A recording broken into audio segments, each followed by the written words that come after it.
एक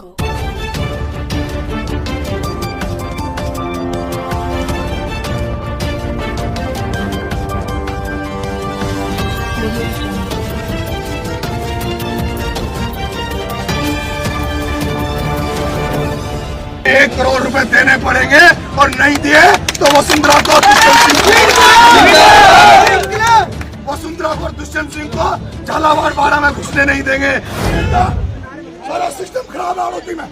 यहाँ के जो नेता जिन्होंने राजनीति को यहाँ पर धंधा बना दिया, यहाँ के दफ्तरों में डकैत, थानों में जो न्याय आमजन के लिए जो न्याय के लिए बैठे हैं वो आमजन को लुटेरे लूटते हैं। 10 लोग लुटेरे बैठे हैं भ्रष्ट सिस्टम की वजह से आज हमारे बच्चे हमारे बच्चों के साथ जो हुआ उस भ्रष्ट सिस्टम की वजह से हुआ। अगर ये भ्रष्ट सिस्टम नहीं बदलेगा तो आज ये बच्चे मरे, कल हजारों बच्चे मरेंगे। अब क्या डिमांड है?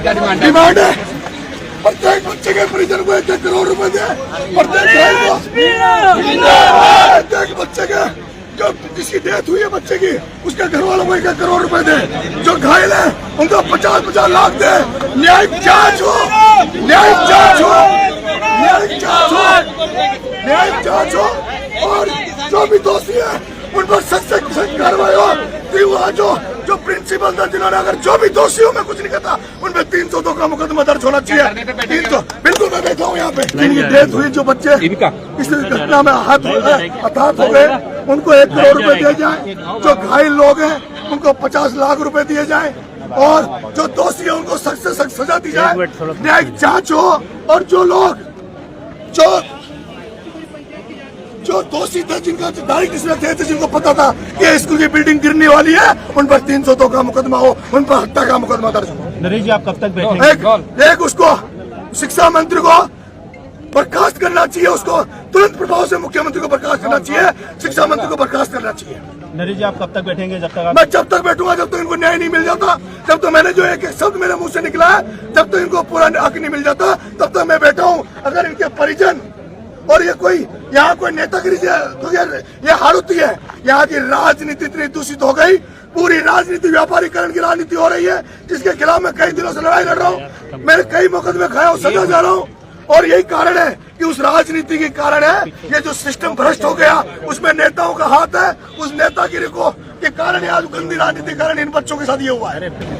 मैं अपनी यात्रा को स्थित करके वहां से रवाना हुआ था झालावाड़ उनके गांव जाने के लिए, बच्चों के गांव जाने के लिए, घटनास्थल में जाने के लिए, लेकिन मुझे वहां जाने से रोक दिया। और अब जब इनके कोई बड़े नेता आ रहे हैं मेरे से कहा गया कि आप वहाँ झालावाड़ जाइए, वहाँ मिल सकते हैं और उसी कारण से मैं वहाँ से यहाँ आया हूँ। अब देखता हूँ मिलने देंगे नहीं मिलने देंगे।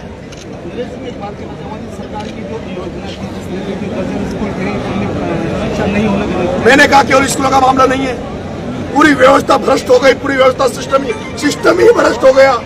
देश की आजादी के बाद जब चुनाव जैसे जैसे आगे बढ़ते गए ईमानदारी कम होती गई और आज तो देश में कहीं ईमानदारी नाम की कोई चीज नहीं है। जहाँ भी सरकारी दफ्तर है उनमें लुटेरे बैठे, डकैत बैठे, चोर बैठे।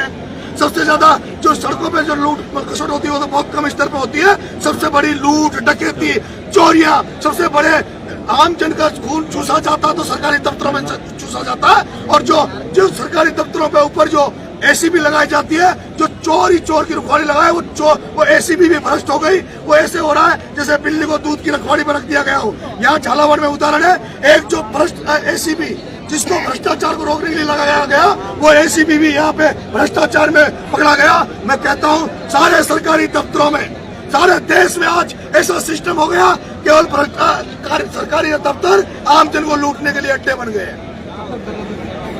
जब तक इस परिजन को न्याय नहीं मिलेगा, जब तक वो परिजन मेरे से नहीं कह देंगे, मैं केवल परिजनों के ऊपर हूँ। अगर परिजन कह देंगे कि आप हमारी राजनीति, आप हमारे इस मामले मत बोलो, तो मैं नहीं बोलूंगा। लेकिन अगर परिजन साथ रहे, क्योंकि ये झालावाड़, कोटा, बारा, बूंदी, यहाँ इस तरह की राजनीति है। यहाँ केवल नेता और नेताओं के दल्ले घूमते हैं जो केवल पैसा कमाने की राजनीति करते हैं, जो आमदन की राजनीति नहीं करते।